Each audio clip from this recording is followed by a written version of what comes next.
Once again, welcome to the Save Point Podcast. I am Dan. This is episode 55. Don't know what we're really calling it. Probably just PlayStation Showcase, I would say. What do you think? Yeah, and PlayStation and Showcase and stuff. And stuff. Things and stuff. Could work. I like that. But, yeah, I am Dan. Save Point Podcast, episode 55. First off, we always want to thank you for downloading us and listening to us. So thank you. It is support of you people that make us do what we do and enjoy what we do. We also like to thank OuchThatHurts.com for hosting us. That's OuchThatHurts, HERTZ.com. And then also the BS Podcast Network. So BSPodcastNetwork.com, who is hosting us also. Biggest thing on the BS Podcast Network is go there for any type of other podcast that you're listening to or that you want to listen to. You can find something that you're interested in, guarantee it's on there. So check out our socials at The Save Point for Twitter, twitch.tv/TheSavePointTV for Twitch, and on our Instagram at save_point_podcast. So love to hear from you and go from there. But like I said, my name is Dan. I'm joined here with Phil and Ryan. Howdy. How's it going, guys? Yeah, it's going. It's going. Things are thinging. Things are happening. Chris is not able to make it this week. We want to throw congratulations to him, though, because he made a purchase. He's adulting, so he's purchased a new house. So I think that's a good adulting step. Oh, for sure. You know, sooner or later. Yeah. It's a trap, but it's a trap. Yeah, I'll happily pay rent. Yeah. So he's currently moving, and the nice thing is that he's moving closer to us. So hopefully he'll be in the studio more. If that's not a hint, hint, wink, wink to him. So get your ass to the studio, jerk. I got a seat for him right here. I'm tapping my lap.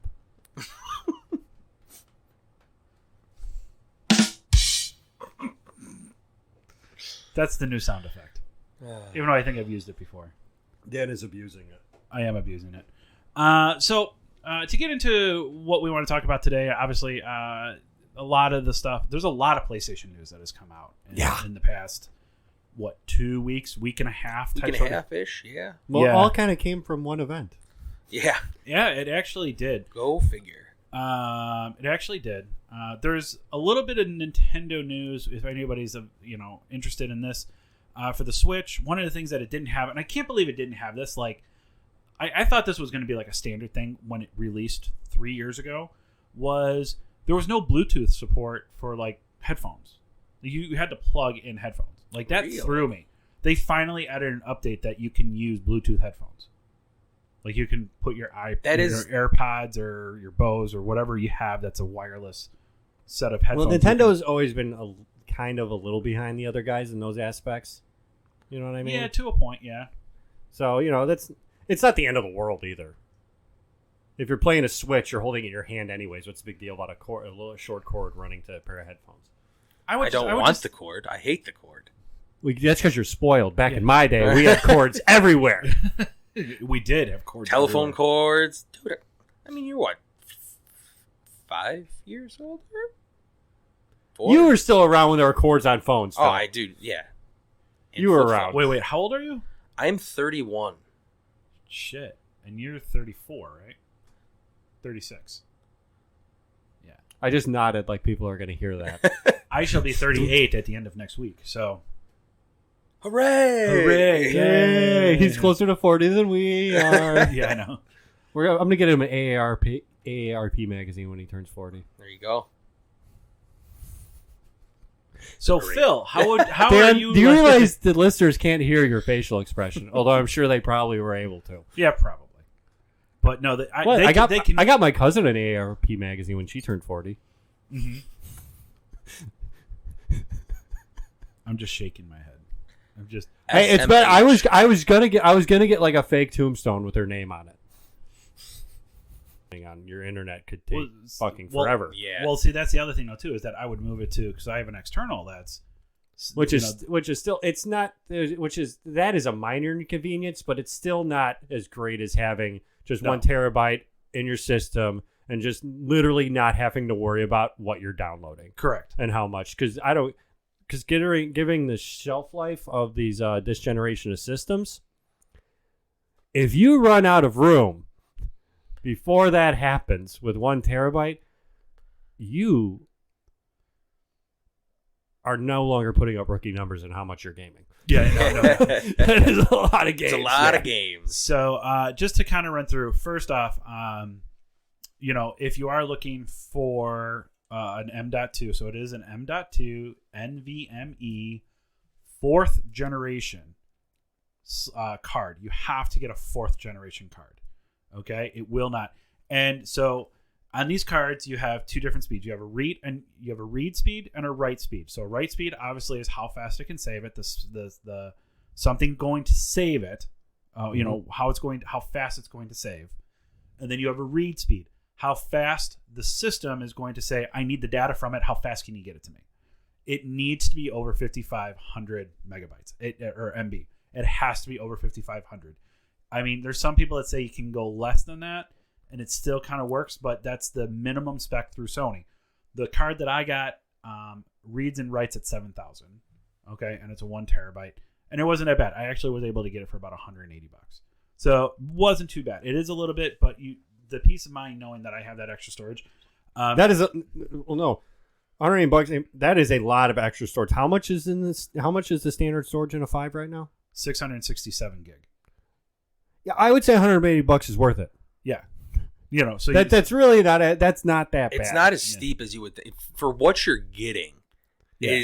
For people that don't know, I don't know much about this either. Dan could explain it in thorough detail way more than I could, but I'll do it for people that know about as much as me. The sheer amount of games you can store on 1 terabyte is mind-boggling. Mm-hmm. On my 4, I wish I had my library of games I have on my 4 to read off to people, and I don't even think I reached halfway. Yeah, no, I have a 2 terabyte external for my PlayStation 2 or for PlayStation 4, and I've only used 707 gig, and I think I probably have about 18. And my 4, I put in 1 terabyte. Yeah. And like literally, I'm not talking like just these are games like God of War, Assassin's Creed Odyssey, massive games. Yep. I had Fallout 4, Skyrim, all without and nothing was deleted because I was running out of room. Yeah. Like I had massive games. So I highly recommend that if you're looking at for storage is to look at something like that. Look for the deals. If you can't find one right now, wait until Christmas starts hitting. These computer parts are going to start to go down. I guarantee it. I really, really think that they're going to go down. This was just too good of a price. The other thing, though, too, is get a heat sink. You need a heat sink. Make sure there's a heat sink on it. Do not put one in there without a heat sink. I cannot stress that enough. I've said it. Explain to the people why, Dan. So heatsink basically takes the heat off of your PlayStation. Off of the card. If the card starts to heat up, it will not write or read at the same speed, and it can actually cause issues for your PlayStation.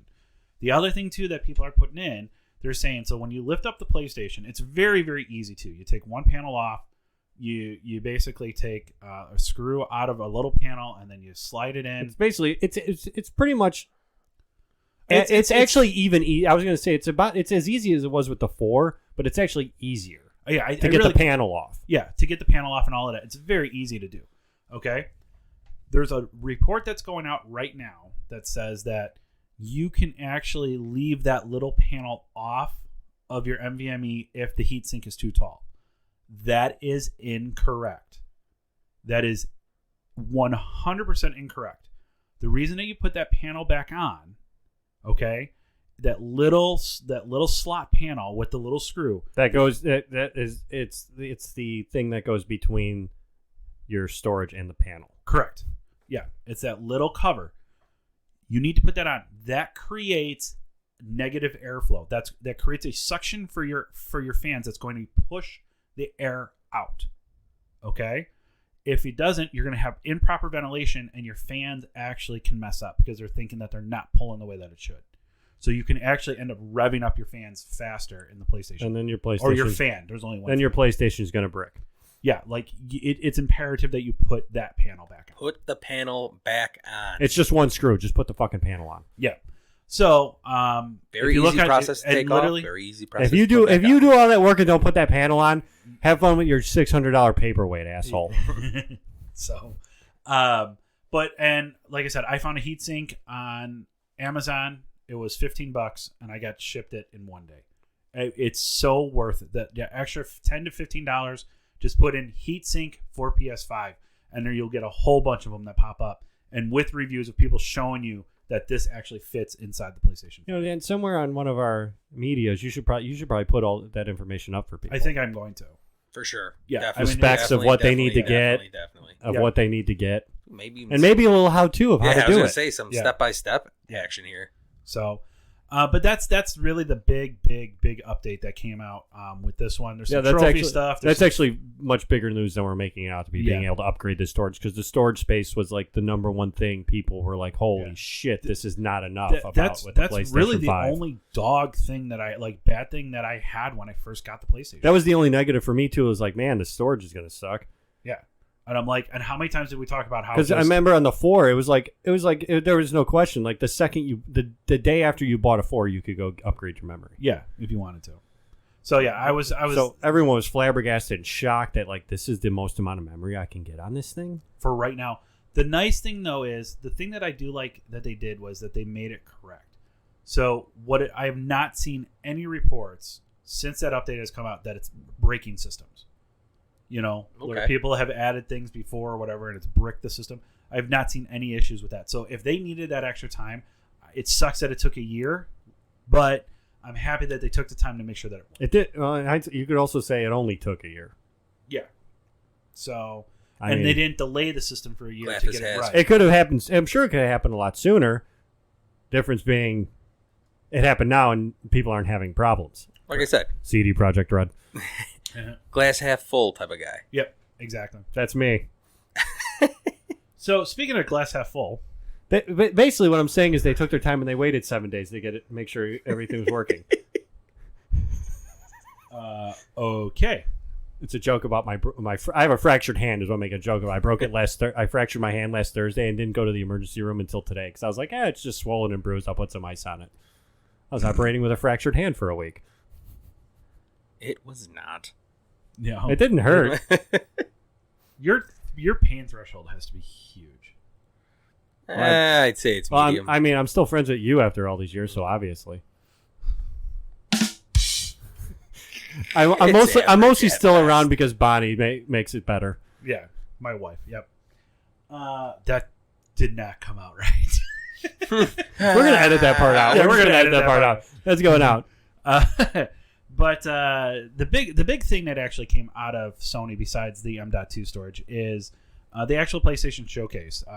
They sent it out. It happened last Thursday. We've had a week to kind of digest the news. They announced it the week prior to that, so about 2 weeks ago. They actually announced it on I think it was the week that we recorded last, or whatever. They announced that there was going to be a PlayStation Showcase. So we're going to go through some of those announcements and kind of get our takes on it. And we'll kind of just go through and see what we see. I'm trying not to say like the first one because I have absolutely no idea how to say the name of this game. I can tell you right now there's going to be a few games on here that we are going to go into length about. Is it Cheetah? I think it's like Chia. Chia? What? TCHIA. Is there like no, it's not like T'Challa because there's no. Okay. Chia. I think it's Chia. Chia. Yeah. If we're saying this wrong, we apologize. I have absolutely no interest in this. Like, I think I don't mind like every age kid games. Mm-hmm. Like, I don't mind that. Like, I think Ratchet and Clank, it's teenager or whatever. It looks like it's gonna be a fun little game. It's just not gonna be for us. Yeah, it's just not something that that we have interest in. Yeah, but it's gonna by be all means. That's what I like to call. I consider a game like that a game that gets a kid's foot in the door to create future gamers. Yeah, I agree. It's like we had Mario. Like I would get this. You got to create things like Mario to get kids. When in. This goes on sale, I would get this for when I teach my daughter when she gets older. Right. To say, okay, this is a game we're going to learn how to play. Yeah. The next one is Alan Wake Remastered. Which, yes, you heard that correctly. Remastered, announced at PlayStation. Alan Wake was originally. I remember this because I had it on Xbox. I believe, it was an Xbox exclusive. Yep. And you enjoyed. I mean, you played that a lot. I think that. No, I actually didn't play it much and never finished it because it's you know me. I like game. I'm sure it's a game at the age I'm at now I could play and enjoy. But back when it came out, I was all about I was playing. That's when God of War was still in the Greek days, where it's just hack slash fuck shit up. That's the kind of. And this game's all about literally you don't want to fight anything. Because this is like the light or whatever. You have a flashlight. Yeah. You might have a gun or a flare gun or something, but the idea is to avoid anything. Yeah. So it wasn't. I think this came out when we were living together. It wasn't my kind of game at the time. Yeah. But it's a great game. I mean, if you don't know anything about Alan Wake, form your own opinion. Look it up. But I would say, just like I did back in the day, give it a shot. Yep. And give it a shot on PlayStation. Tiny Tina's Wonderlands show was shown off. All I'm going to say, so first off, I am a huge Borderlands fan. I love Borderlands. I didn't know that. I think Borderlands is amazingly funny. I think the second one, I've never laughed so hard at a game than the second, one. Like, my favorite part in I think we covered this before. So, God, I can't remember what the actual name of the monster is, but you go out for the sheriff and or like an adventurer, and he wants to rename or catalog like the monsters that are out there. And he's like, I really don't like the name of these ones. So we're going to call them something different. Go kill a couple of them, and I'm going to think of a name. So then you kill a couple of them. You go back, and he says, you know what? I really can't think of it. You know what? We're just going to call them boner farts for right now. and every you told me about this. Yeah. And throughout the rest of the game, anytime you encountered that monster, as long as you didn't complete the quest. Yeah. If you didn't complete the quest, yeah. But the entire time, anytime you encountered that monster, when their health bar popped up, it would say boner farts. What is it? Jack, the villain, he got a horse and he named it Butt Stallion. There you go. All right, Mr. Torque. So like you have Moxie, which is like the sexy whatever character, big boobs, whatever like that, showing off, and everything's an innuendo to her, So Mr. Torque, who's like this, big huge monster guy or whatever like that, they're doing commentating for the slaughter arena that you're in or whatever like that, and he turns to her at one point and goes, hey, you know what?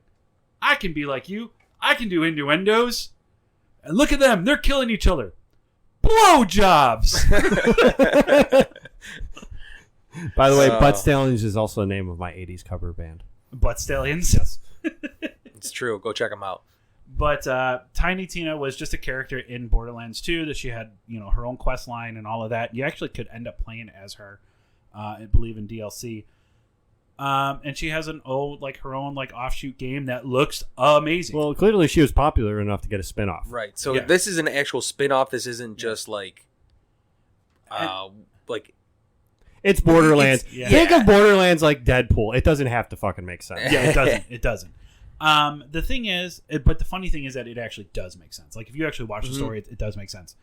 The thing that really caught me with this one is, and you got to follow me with this, is they started playing a band, okay, and I tweeted this, okay, and the song's called, I believe it's called "Give Me Chocolate," okay, and it's by a band. It's a Japanese band, and they're called Baby Metal, okay. Baby Metal consists of right now it's 2 Japanese girls. There used to be a trio, and it's heavy metal meets J-pop. It's so cool, and it sounds so weird, but they're so good. Like they're just so good. Mm-hmm. Okay, I know Ryan's holding back. Mm-hmm. We should talk the rest of the show about Baby Metal. Mm-hmm.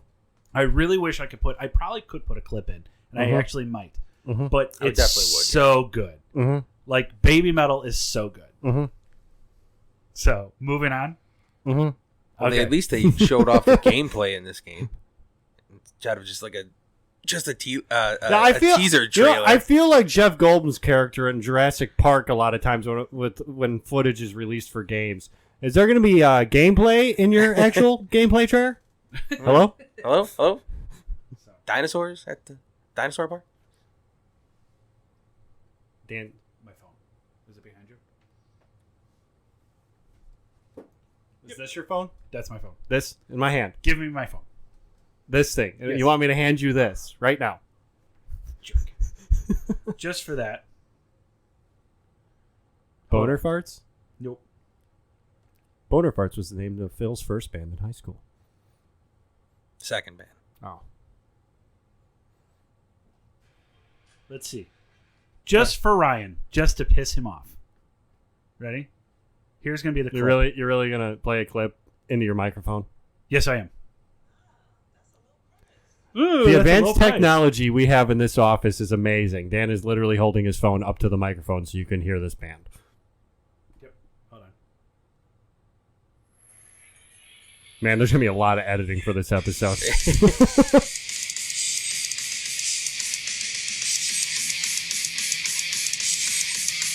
It's going to sound good until they start singing.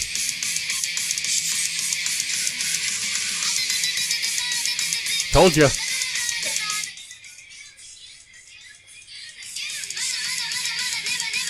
It's so good. I told you. Good. It's going to sound good until they open their mouths. So, no, actually, though, the way that I actually found out about Baby Metal was actually from my favorite band. So my favorite band is Bring Me the Horizon. On their newest album, or kinda, because they just actually ironically released a new song today. I know, you caught that too. I got distracted by something. It's an ad on Dan's computer for Marvel's What If. Yep. And that's going away. So, no, I found out, so they actually have a song called Kingslayer with Bring Me the Horizon. And they actually sing a little bit of Japanese, and they actually sing English. And they're just really good. So I'm like, you know what? I'm just going to check them out. And I just started listening to a couple of songs by them. And they're really good. Nope. It was just like a teaser, pretty much, like another game we're going to talk about later. They're saying it's a fantasy version of Borderlands, which I really don't know how, like, besides it being like medieval and having dragons and stuff like that. That's what they mean by fantasy. Yeah. Yeah. Let's see. Massacre their way through the forces of the Dragon Lord. All right. Yeah, it's not going to be as serious as it sounds, people. Yeah. If you're expecting Skyrim, go play Skyrim. No. This is anybody who's played Borderlands is not taking this seriously at all. And this is like wonderful. This is going to be like Skyrim did acid and hung out with everybody that made Saints Row the 4th. Yeah, basically. not the new one, the reboot that you're liking. Oh my god. Hipsters Row down at the coffee shop. That's the name of the new game. What is it? Ghostwire was announced, or not announced, but more information on that. Ghostwire was announced back, I think, in 2019. It was at the E3. I remember, along with Deathloop. I remember you talking about this game. Yeah, it's like a psychological thriller. I really have not followed too much on it. Isn't it like a detective kind of thing? Or is that a different game I'm thinking of? No, that's a different game. Okay, so this isn't that game. Okay. But I don't know. It's a sci-fi. I don't want to even call it sci-fi. I don't even know how to categorize it. It's like a psychological thriller type sort of thing. From what I can see, there's going to be some sci-fi elements to it. Yeah, there is. So I'm interested in it, but I want to go more. I'm more. And considering the name, I'm going to say there's a lot more sci-fi elements than we're thinking. And it's done in Tokyo. It takes place in Tokyo. So that's just the setting of it. But I don't know. Which is a great setting. If it's modern day Tokyo, especially because of the way the city looks, the lights. Yeah. So, and what they're trying to do with the whole, like sci-fi look or whatever, and it's going to look great. It actually does look great. Well, it's a PlayStation 5 game. Anything on Xbox or PlayStation these days is going to look amazing. True. Parasite Eve basically reminds me of Bayonetta, which is kind of like, to me, a version. Is she Bayonetta's daughter or something? I don't know. Like Bayonetta. You guys know what Bayonetta is? I know what it is. Yeah, so that's all it reminded me of. Never played. Yeah, I've played one of them. I really didn't like any of the Bayonetta games. I didn't like the I don't know. It was just too weird for me. And that's saying a lot. Yeah, I know. Like I just could not get into it. Like I could not wrap my head around the story with it, and I just couldn't get into it.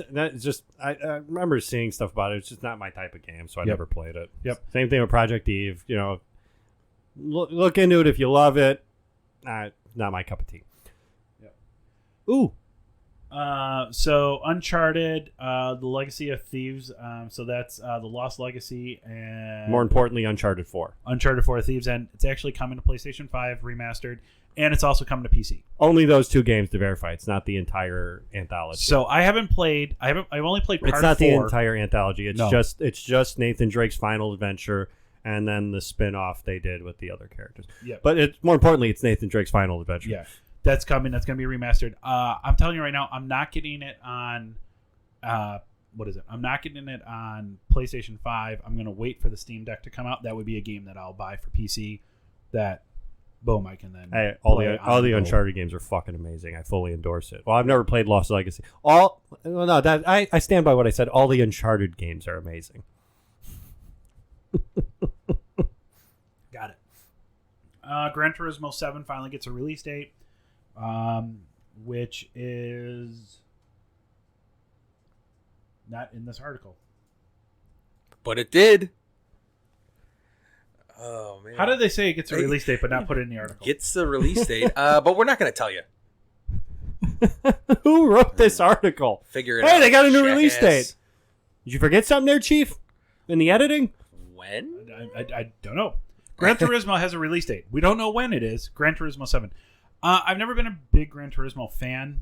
I've tried to get into them too. Like I played 2, I played 3. March 22nd. March 22nd. 2022. There we go. Okay. Thank you, Ryan, since you're a release date guy. So, but no, I haven't really ever gotten into Gran Turismo. Like, and I could be completely wrong with this, and I've never explored it. But like to me, Gran Turismo, I think, and once again, if people are listening, hit us up on our socials and tell me I'm completely wrong because I just haven't researched it. So I get the whole like it's a gaming driving simulation game. Wonderful. Cool. If you're into that, you're into cars, awesome. I know that you can also have parts, so you can put certain parts on and it costs money. It's if you're a car junkie, if you're a car person, this game is your dream. So my thing is, why is there not a used car lot in the game? Because it's all about getting the best, man. No. Listen. So, like, I have a car that I've built. Okay? Right. And I love it. I'm now going to go sell it online. Oh, you're talking about, like you make a car online and you can sell this car to someone else who doesn't want to necessarily build their stuff up. Or they, they probably paid, like, for, like, whatever. They probably spent real money for in-game funds, and they just started playing, and they wanted to just like buy a car instead of having to build some piece of crap from scratch. Something like that, like some form of a marketplace for that. That actually sounds pretty cool. I'm not gonna lie, I've never played these games, so I thought you were making a joke. No. I'm serious with it. Like, like I said, I've never really dove into that. So if people listening, if that does exist, hit us up. Let me know. I would definitely check it out then. But like for right now, yeah, but that makes sense. There should be like a CarMax in the game.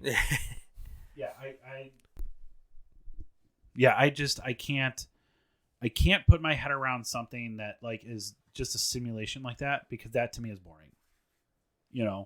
I think that's why I've never really gotten into Gran Turismo. Because you like you like things to be grander. You don't want it to be ultra realistic. Yeah, it's just not fun to you. Then. Yeah, a lot of people, car people, they don't like them. They don't like the way cars are handled in a lot of video games. This is their game.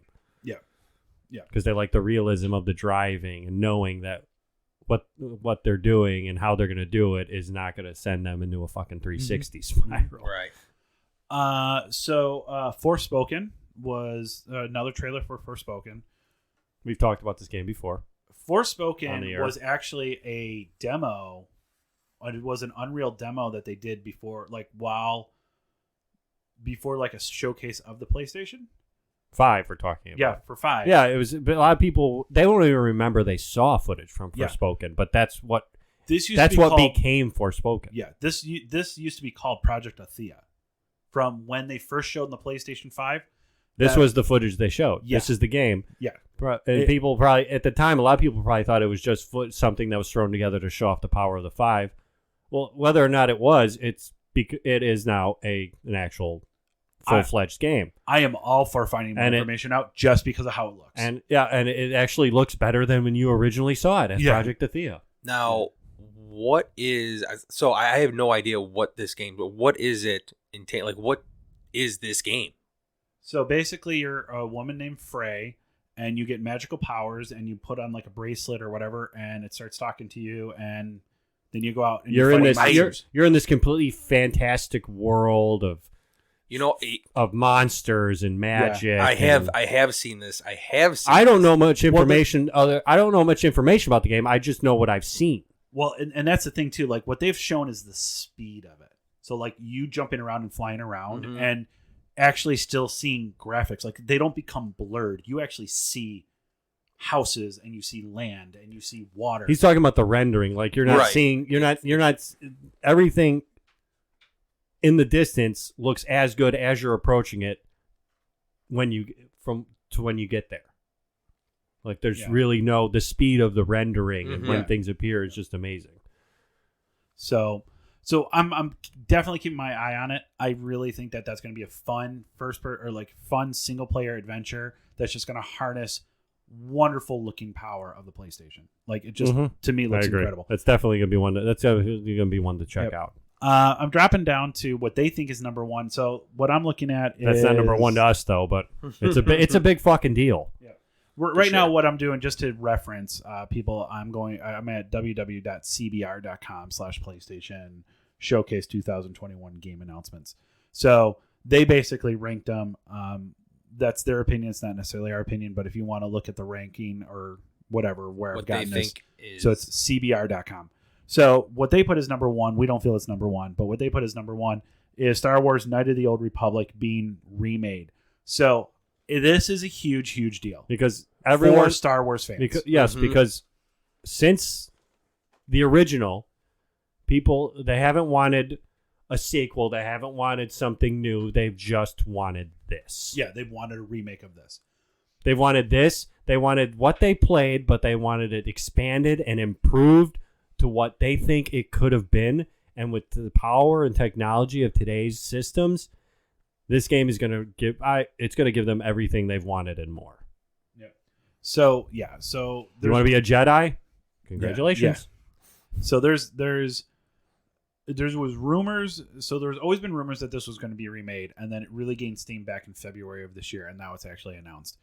Now, I was always under the impression, once again, I could be wrong. I was always under the impression that this was going to be something that Microsoft was going to take over or try to do. I thought they were going to do it as well, but it coming out from Sony is just huge, absolutely huge. That's huge kind of a Sony. big bomb. It's actually going to be on PC also. So I think at some point it's probably going to make it to the Xbox, but I just don't know when. I think it will. It's not going to be an exclusive. Yeah, because it's being made by Aspire Media, which is not associated with any one. I think this is. I think PlayStation's conference is just. I think this is just where it's being announced. Yeah, I don't think it's going to be an exclusive by any means. Unlike a couple of the other games, and unlike the last three games we're going to be talking about, which are all PlayStation exclusives. Yep. The first one we're going to go into, and everybody knew this was coming. Anybody who already beat the first one knew that a second one was going to come, and that Spider-Man 2 was finally announced. Yes. We did get a look that Venom is going to be in it. That he's 100% going to be in it, voiced by the original actor who played the Candyman. Nice. Perfect voice for Venom. Perfect voice. So now the question that comes up with it when he comes out of the shadows and says, "We will." Yeah. To answer the challenge of the mystery character, I say mystery character in quotes because by the accent, it's fucking Kraven the Hunter. So is it me? And I can't necessarily reference back. And unlike the person who I saw a reaction video for, who heard the voice and said, "Oh, I think that's that Dr. Octopus. I think his name is Dr. Octopus or whatever." Or whatever. Bitch, you're wearing a Spider-Man character cosplay outfit and you're acting excited for this game and you don't know Dr. Octopus. Get the fuck out of here and go play Tekken or whatever the fuck you play. So there's one thing I really like about the Venom character that they have in here, just a little bit that they've shown, and that is very brief what they showed. You literally saw his face for a half second. Yeah. So what was the one that came out on PlayStation? Was it PlayStation 3 where you had the black suit because you got the? There's been a few games that have adapted that story, but there was one specific. I think I know what you're talking about. Where there's one where you could switch off between Venom and Peter, and it was kind of like a more cartoony style to it. Yeah. I don't remember the name of that one. Yeah, I think it was 3. I think it was actually Spider-Man. No, I'm thinking of a different game, not Spider-Man 3, the movie video game. Yeah. This was a different game that had a cartoony style where you could literally switch off between Venom and Spider-Man. It was like on PlayStation 3, 2 or 3. 2 or 3. Yeah, I can't remember the name of it. So the question, the thing that I really liked, I'm going to say, is that when somebody plays Venom, I love that they're using the pronouns we. That is key. That is important. They didn't do that in the game or movie for Spider-Man 3. Yeah, it's we. Yeah, it's we. It's not me. Like the symbiote is a living thing that has its own mind. Like in the that works in unison with his host. Yeah. If he bonds well with the host, works in unison with the host, and it's we. Yeah, the movie Venom. And if you notice, Venom is the only symbiote that Carnage doesn't say we. Yeah, no. Venom says we. Venom says we. But who's that at? Why can't I think Just of the to clarify for anyone Tom listening Hardy? that doesn't know what's going on, Carnage is not in the fucking game. Don't get excited and start jumping up and don't start getting rumors. Oh, it's Carnage. Yeah. He's not a mystery character. Yeah, I get it. People like to get excited and make theories. This is game number 2. It'll probably happen number 3. Shut the fuck up. He's not in the game. Yeah. So, Tom Hardy, like the movie Tom Hardy, like I loved the fact. I love that movie, and I love that movie in general. I thought given what they had to do in Origin that didn't involve Spider-Man, I thought they did a great job. Yeah, I think they did a great job. Could have been better. Yeah, but they still did an amazing job. And from what I understand, the sequel is going to kick 7 different kinds of ass. Yeah. If you haven't seen it, go check it. Go watch Venom. Go watch it now. And it's unexpectedly fucking hilarious too. Yeah, it is. But once again, I love the fact that it's the symbiote and Tom Hardy's It's 2 completely different personalities who both love tater tots. Yeah. So. So suppose there's all they put on there for a release date is 2023. So we actually have a whole year and a half. Yeah, right? they just wanted to give the people something. They showed a great set of footage of Spider-Man and Miles kicking the shit out of a bunch of guys. In the Doc Ock suit too. No. He just has the arm. Spider-Man. If you don't understand, it's not a Doc Ock suit for anyone listening. In the first game, you could add to your suit certain abilities or powers. One of those was the Iron Spider legs, made famous by the MCU and more importantly, the Civil War comics from the Iron Spider suit. It appears that on Peter's advanced suit, which is he's also made improvements on, and if you look at it, it's slightly altered. It's different. Mm-hmm. One of the improvements he's made is those arms were attached to his advanced suit, the suit you start the game with. I don't know if you start the game with those arms, or you're obviously probably not. Something Peter's going to develop later. But yeah, those 4 Iron Spider arms were on his suit. Yep. So that must be something that maybe he adapted after his fight with Doc Ock. Mm-hmm. But yeah, so that's a really cool feature. And also it looks like Miles has really come to his own and he's learned and increased his Venom powers. Yeah. And when I say Venom powers, for anyone who doesn't know, I'm not talking about symbiote. I'm talking about he can emit electricity. Yep. Different forms of it. And they call him Venom powers. Venom powers. So now the suit that he's wearing, that's multiverse. That's the multiverse suit, right? Who, Miles? Yeah. Miles, it looks a little updated. It looks like an altered version of his suit. Like they added some stuff to it. Definitely, they altered the look of it, updated it a little, made it their own thing. Okay. It actually looks. If you ask me, it looks way cooler than anything I've seen him in the comics or in any other form of media. It's a really cool looking suit. Yeah. Same thing with Spider-Man. I'm one of the people from the get-go of the footage of the original, the first game. A lot of people weren't sure about the new advanced suit.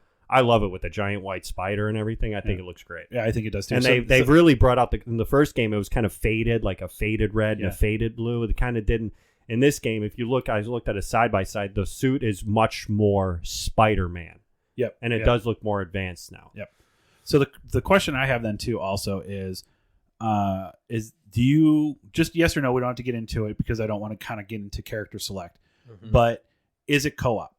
Do you think there's going to be a co-op thing to it, or do you think it's going to be split between characters? I think they're going to do a lot of what they did I could be wrong, but my hope would be, because if you're going to do co-op, that's why it's going to take a lot longer and a lot more work to get this game going, because they might want that, which, okay, cool. I just hope that's optional. Yep. And that Miles is still there even if you don't pick that option. But what I think it's going to be, as far as the story goes, I think there's going to be a lot more switching between missions. Like there's going to be Peter does this mission, then it cuts to Miles doing this mission. I completely agree. It's going to be more like you had like 2 Mary Jane missions in the first one and a couple Miles missions. This one's going to be a lot more switching from chapter to chapter or mission to mission or even side mission, maybe even side missions, or maybe on side missions you'll get to pick who you want to go in as. But it's going to be a lot more switching from Miles, the game switching you from Miles to Peter. I don't think it will be optional. If it is, hey, that's cool. If not, whatever, nobody's going to care. Yeah, true. But yeah, I think it'll be a lot that if co-op's an option, hey, even better. But I don't think it's going to be that. I think it'll be a lot of, especially when you're traversing the open world and when you do the missions, it's going to be a lot of what they did in the Arkham games, more specifically the later game like Arkham Knight, where there were missions where Batman would go into a mission and he was with Robin or Nightwing. Yeah. And you were playing as Batman, but the other character was there. Yeah. So you could, like, if you were sneaking around doing like the Predator style where you're sneaking around on gargoyles going unseen, you could go to take down a guy and you could order Nightwing or Robin to take down another guy silently. And then when the actual fight happened, they were fighting just as you were fighting. And actually there was a fight with Catwoman where you could switch off between Batman and Catwoman seamlessly. Yeah. So you might be able to do that a lot. But it was like, the other character was there and you do like team up takedowns and stuff. Yep. So the other character was there fighting just as you are. Yep. So I think it'll be a lot like that. It is confirmed. I was looking up while you were talking. But Sony has come out, or Insomniac has come out and said the game is a single player title. Okay, so it's going to be a lot like what I was talking about, where the other character's going to be there, whether or not how often you're going to be able to switch, or if it's going to be your choice, or if I'm sure in like the open world traversing, there's going to be a lot of I would hope they would give people that option to choose Miles or Peter if they want. Yep. And then, of course, there's the excitement of Kraven the Hunter being the main bad guy. You could tell from the voice. I know it's speculation still, but how many Russian bad guys does Spider-Man have who's challenging, who looking for that kind of challenge? Who's looking for the quick change the channel? No. Who's looking... If you're not my age, you don't get that reference from a Street Fighter movie from like 1995. It's terrible, but watch it if you want to laugh. Definitely watch it.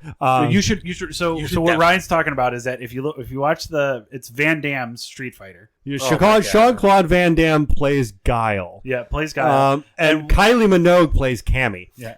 And basically, and the lady who voiced Mulan, what the hell is her name? Ming Zhu or whatever. I am so sorry. Yeah. I cannot remember her name. She played Chun-Li. Yeah. And then, God, there was just the legendary, a legendary actor who also played Gomez Addams in the live action Addams Family, Raul Julia. Yeah. He was actually somehow still pulled off an amazing performance in a really campy, crappy movie as M. Bison. Yep. So what he's talking about is that they're watching a closed circuit television. Yeah, closed circuit television. It's security cam footage of what's happening that exact moment. And there's like a van that's on fire that's got like a bomb or something in it headed towards the tent, the camera building they're in. Yeah. And they're all watching this. And mind you, it is not a TV show they're watching. It's what's happening now. And everyone's watching, trying to figure out where they're going to go and what they're going to do. And Zangief, who's a complete moron in the movie, just yells, "Quick, change the channel!" That's been an inside joke between Ryan and me. I'm going to be honest with anyone listening. Years. Watching that movie, if you've never seen it before, is worth it just for that one part. Yeah, it's glorious. Comedy alone. Quick, but holy crap, did you distract me? Yeah, we were talking about Kraven. Yeah. And then I'll wrap up Spider-Man by getting to... Then there's the obvious, the big deal, Venom. Everyone's been wanting it since the last game. Yep. I knew it was coming. A lot of other people knew it was coming just because people were asking for symbiote suits with all the suits from the last game. And they kept saying, no, just wait. Wait. There's another game coming. Just wait. So it everyone there's a reason there's no symbiote and suit. Plus, not to spoil anything, but in the first game, there's a big hint that Venom was coming. I'm not going to say in the second game. There's a huge hint, and in Miles' game, they reiterate that hint. Yep. And they basically confirm that Venom is coming. Yep. So it's Venom. It's not going to be the Venom you expect or know, though. It's a different Venom. The symbiote himself, Venom, will be the same, but the host, not so much. Yeah, it's not going to be you expect. There's also a rumor that because Craven, mind you, trailers are different than what's happening in the game, because Craven says he's looking for a challenge, and he's asking. It sounds like he's asking the Spider-Men, Miles and Peter, if they accept, and then Venom leans forward out of the shadows and says, "We will." Yeah. So there's a rumor going around that's saying Insomniac could be going balls out and letting you play as Venom a little bit. Could be too. Which could be interesting. I'm not gonna lie. Because I'm not gonna lie. If there was a table above me right now, it'd elevate. Yeah. Now, if you really look at it too, and we won't have to get into the comments with it. Chub. To a point, Venom is an anti-hero. It depends. It depends. It varies. It depends on his host and the story. Yeah. Yeah, but yeah. So he's not necessarily an all-straight villain, and he's not an trust me when I say you're going to fight Peter and Miles are going to fight Venom. Oh yeah, at some definitely. point. But I don't expect it. It's just a rumor. But I will say this: it's Insomniac, and they do amazing things. I would not be shocked. It would be really fucking cool if you got to play, even if it's just for a little bit, as Venom. Yep, I think so too. But moving on. So the next one, we should do the other one. No. I'm waiting for that other one. The other one though, there's less information. All right, we'll do this one first. Yeah, we're doing. So this one kind of closed out it closed out the showcase. This was the big one. Yep. This was the one everyone. I know Spider-Man's a big deal, but this game is the big fucking deal everyone was waiting for. This game. So this is God of War Ragnarok. Yes. Got gameplay for it. Same actors, that voice Kratos and... Is Atreus the same actor? Yes. Supposedly. Okay. They have confirmed that I know I'm going to... Because I'm horrible with Norse names, because I cannot get all the vowels. So, but... Don't try and pronounce it correctly. Just do your... yeah. I think anyone listening is going to understand that we are Americans from Illinois and we cannot pronounce that shit correctly. Yeah. So, Vanaheim, Svartalheim. I'm sorry. I'm going to get a closer look so I can try and help you out. And Asgard.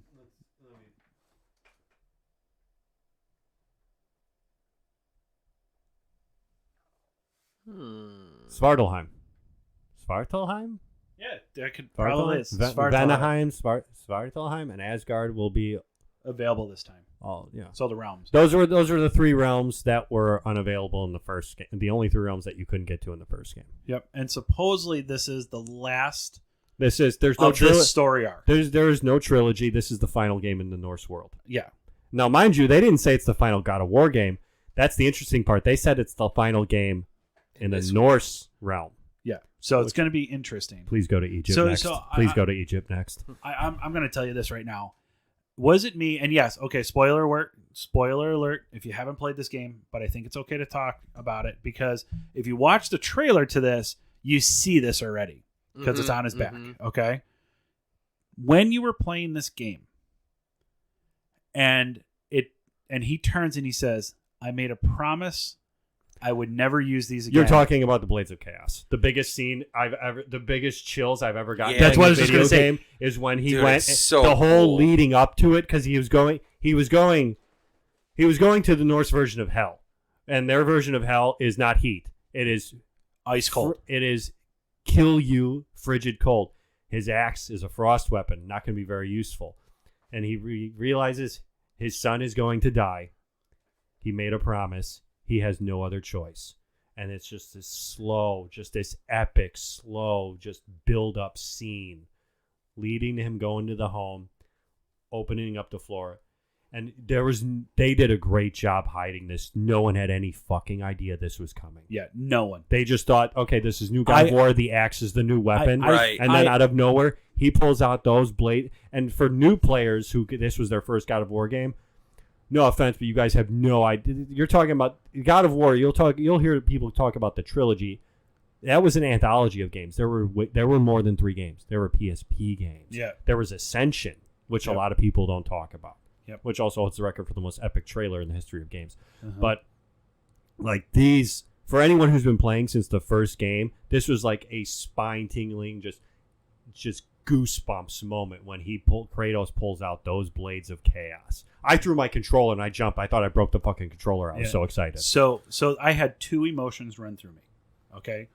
One, I had chills, or it's not emotions, but 2 things. I think happened. everybody had goosebumps. I had chills. I did the same thing. I put the controller down and I'm like, oh, you put it down gently?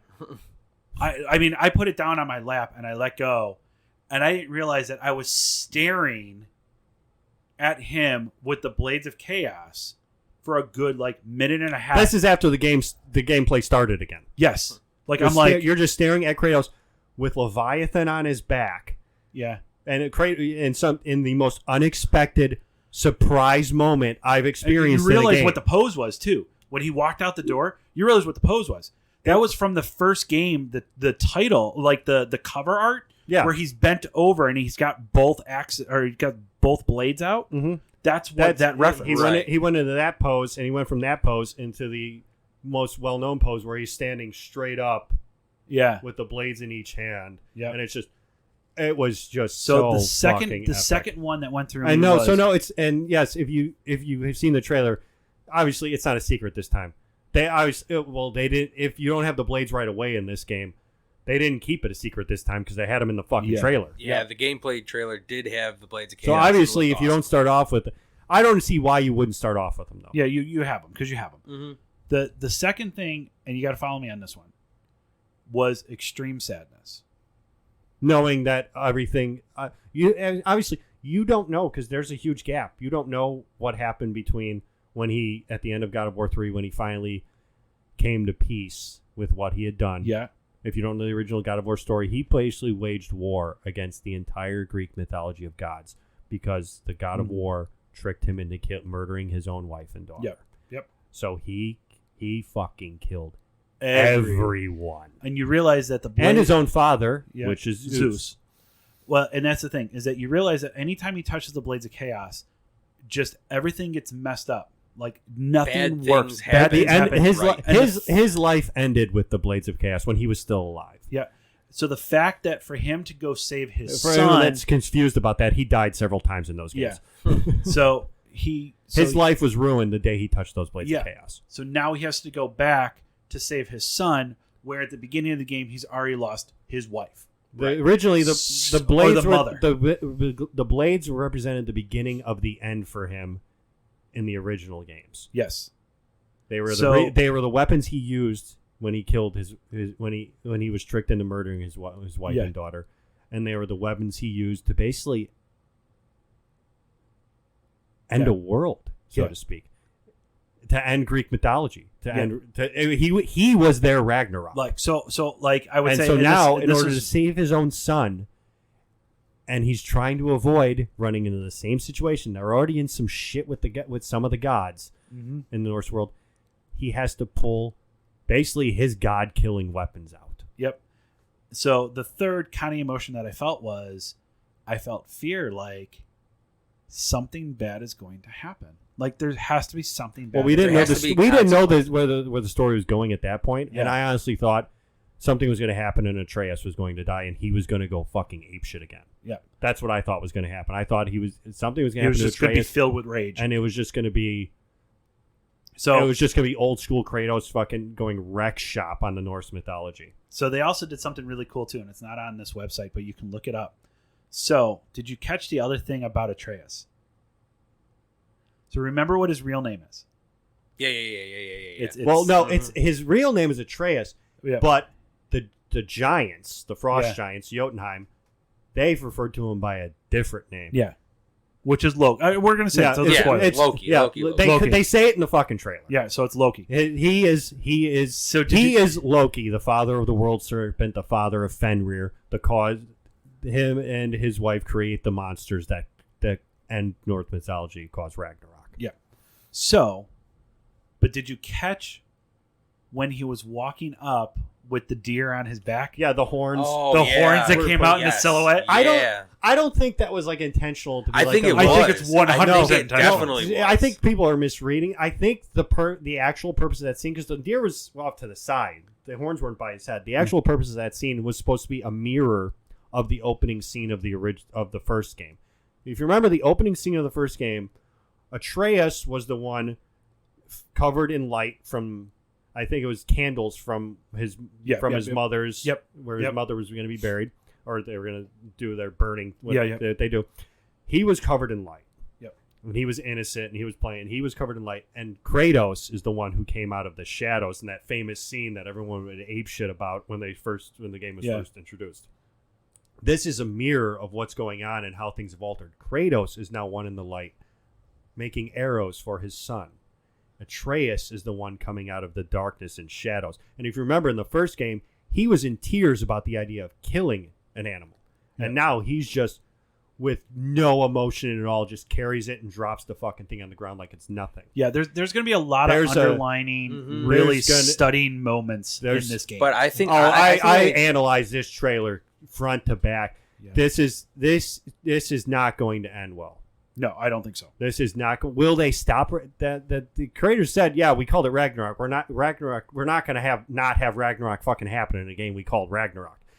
But will it successfully happen, or will they stop it? Is the question. True, because it is Kratos. Mm-hmm. But Dan, to your point, I definitely think that was a different underlying.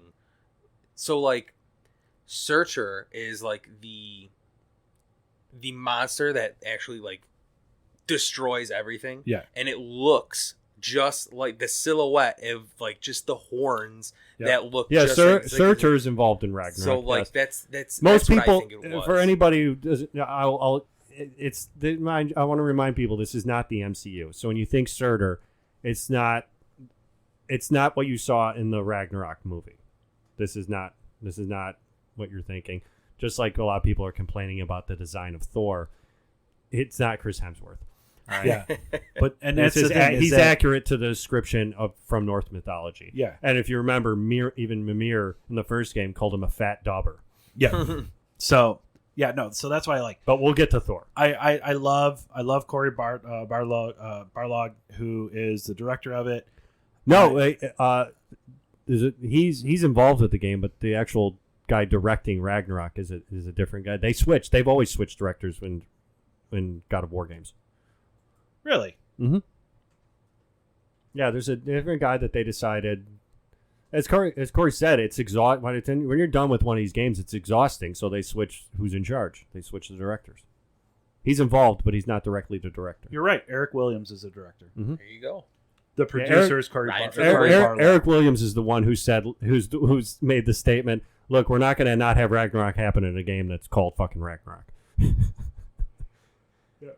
But yeah, the trailer has a lot of underlying meanings and things. One of the most epic moments to me, again, this is if you played the old games, you know how impactful this was Atreus looking at Kratos and saying, "You stop for 1 second, stop thinking like a father and start thinking like a general." And Kratos just screams, "No!" Yeah, because last time he thought like a general, he killed his wife and daughter. Yep. So, which is what he's been trying to escape from since then, and all he's seeing is, it's not, mind you. Now this is the father-son mirroring thing. The son becomes the father kind of thing. Kratos is now he wants to avoid repeating the past, and he's watching his son. Now, mind you, his son's right as of right now, and you heard in the trailer, Atreus does not want. He says, "I don't want to kill. I don't want to go with the war of the gods." He just wants answers about who he is. But Kratos sees it, especially in that scene, that his son is now going down the path of his son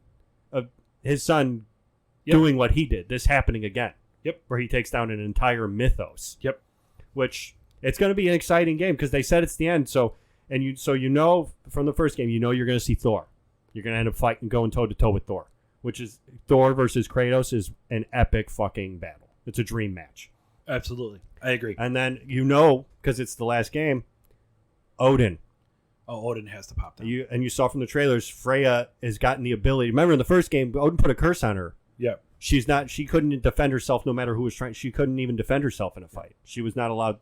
She was incapable of fighting. She was going at Kratos. Yep. Full force, pissed off that he killed her. Look, it's a debatable who gets to get revenge or whatnot, who's right and who's wrong, but her son was a fucking psychopath. Kratos murdered him. The end. Get over it, lady. But she's a member, and she's no one to sleep on. She was queen of the Valkyries. Remember those pains in the ass you had to fight in the first game? She's the queen of them. Good luck. So Thor, Freya, Odin, one game. Yep. And that's just three of the gods. This makes me want to replay That's just three of the gods. Not to mention the one that you thought was dead that was reintroduced in this game. The Norse god of war, Tyr. Yep, Tyr. Who, if he stays friendly, people who think he's going to stay friendly the whole game. No. I highly fucking... You haven't played a God of War game then. Yep. So, yeah, it kind of really makes me want to replay That's what I'm doing. Yep. I'm replaying the first game. So, the second part of that, too, is... and this is probably a stupid question. So it's supposedly coming out in 2022. We don't have an actual release date, but 2022 is what it says. Any type of like crazy collector's edition. Are you getting it, or are you just getting the base game? Like I don't need like the statues or memorabilia that comes with the game or that shit. Okay, like, but it's definitely a day one. For anyone who's been listening since I started the show, I don't know if you know. I know that's a stupid question. I'm kind of a fan of God of War. If you just started listening, I'm pretty sure you can. If you listen to if this is the first time you listened, you heard how much I talked about the other games compared to the full breakdown. I maybe have watched the trailer several times a day since it was released. So this is when I need that touche. Mm-hmm. You know, touche. So yeah, I think you could tell I'm a little bit of a fan. Yep. So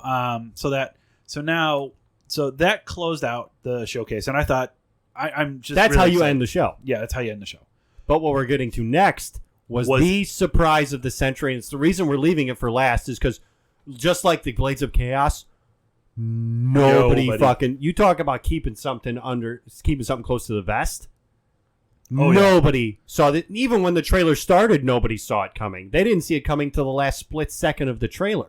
Nobody knew what it was. I remember I was sitting at work. I can break down done for the day for you too. Yeah, I was sitting at work, and I was done with work, but I'm like, I want to watch this because I don't want to be listening to this in the car, type sort of thing. So I'm watching this, and as they're going through, I'm looking at this game, and then they zoom in on his hand. They zoom in. All you see is a guy in a flannel shirt and a cowboy hat. There is no way to tell who the fuck it is, mind you. And there's just a sea of dead people. And just a guy in a cowboy hat and a flannel shirt. Nobody knows what's going on. Yep. You don't even see his face. And all I know is that they focus hugely on his and as you're paying attention, it's like a jump scare almost. Ka-chink. Yeah. Snink. Yeah. And I remember saying in my head, I said, if 3 blades come out of his hand. And then it happened, and I'm like, because you saw the Marvel. I went blank. Because, mind you saw the Marvel logo. You saw the Insomniac logo. And then everyone was... mind you, this was shown before the Spider-Man trailer. Yeah. So they did a great job with this because everyone was like, this is a weird bar full of dead people. This is a weird start. Everyone was probably thinking, like, is this like a Venom-related thing for Spider-Man? Is this a Spider-Man? Well, I was thinking two things. I was thinking, okay, first off, and I don't know where this would have gone, and just follow me on it because I'm trying to think of liberties that video game developers take. Okay, if he's sitting there in a bar, everybody's dead, and then suddenly like the Venom, the symbiote went over his hand, I'm like, okay, I can kind of see or maybe that. Waiting for like, because as you know, Venom doesn't have to take over the host entirely. He could just pop out a stream, waiting for like that Venom's like something to grab the guy who was sneaking up behind him with a knife. Really, like everyone was thinking this is Spider-Man related. We're like, all right, and that's what I thought. Is this like a Venom, or is this a Craven thing, or I was waiting like, okay, is this a villain? And suddenly I'm going to see a spider web go on his fist or something like that. And I'm thinking like that, and then I'm like, wait a minute, like this is all within a matter of like a half a second that went through my mind. It was like time stopped, and I'm like, or are 3 blades actually going to come out of his hand? See, you're different. I had a disadvantage because I didn't see the showcase live. Yep. You sent me things. So I had the disadvantage of, I'm speaking when I said no one saw this coming from other people's reactions. Dan sent me a link and it immediately said what it was in the link. Yeah, so I didn't get a surprise. Yeah, I apologize. But so like I did that, and I'm just like, and then they just went out, and I'm staring at and then it ends black screen. You could have gone. He could have done gameplay and all of that, and I would not have seen it because my mind went blank. I saw the claws for like the next 15 seconds in my brain. Like, so I'm looking at a next generation. Let's get to the Wolverine name. Yeah, I was about to say let's get to the name because we've tiptoed around everything but saying the name. They announced Insomniac, the creators of this awesome new Spider-Man series, are making Wolverine. And it was they made it very clear. I looked it up. This game is not for everybody like Spider-Man. Yeah. This is a Wolverine game. It's going to be violent. Yep. So there's two things. One's kind of a good thing, which I'm wondering how they're going to do this because I'm wondering if it's going to lead to other things. And then there's one that's a really, really bad thing that's in it. Okay? I just really hope the whole game he's not in that flannel fucking thing. Yeah, he's not going to. So one, I want the suit. You know how many years I had to wait for Hugh Jackman to never put on the suit? If I play this game, he better wear a fucking suit. So one, it's in the same universe as Spider-Man. Correct. They have came out. There's a Easter egg in the trailer that tells you that there's a radio station that says a number. I forget the number. I'll have to look it up. And it says AM or FM, and the number is actually the Earth that the Spider-Man games take place in. Because in Marvel, there's a multiverse of several Earths. Yep. The Earth that Spider-Man take place in is the number that for the radio station on the wall. That wall of that bar tells a whole story. Yep. So you have that. The bad thing on it. So the one thing with mind you, this game is in like Southeast Asia, so it can take place in the same world, and nothing that either of them has done is impacting each other right now. So they're saying that it's a minimum to 2.5 to 3 years away because it's that early in development. Yeah, this is purely a cinematic trailer. So the question that I have then with that is, does that open up that we could see a full X-Men game coming with a crossover into Spider-Man? Yeah, you're doing that thing where we get a small cinematic trailer and you're getting way too excited and jumping into fucking I don't know where. It's just Wolverine. Correct. For now, yes. It's just Wolverine. In the future, that could bring out an X-Men game. I think you're more likely to see like a Wolverine and Spider-Man crossover game, but like a full-fledged entire X-Men roster, I don't think so. Maybe they'll pick like 2 or 3, maybe one other, 2 others, but I don't think you're going to see like a full-fledged, because what Insomniac does, like Wolverine obviously be different, but I hope it has some similarities, as far as fighting and goes.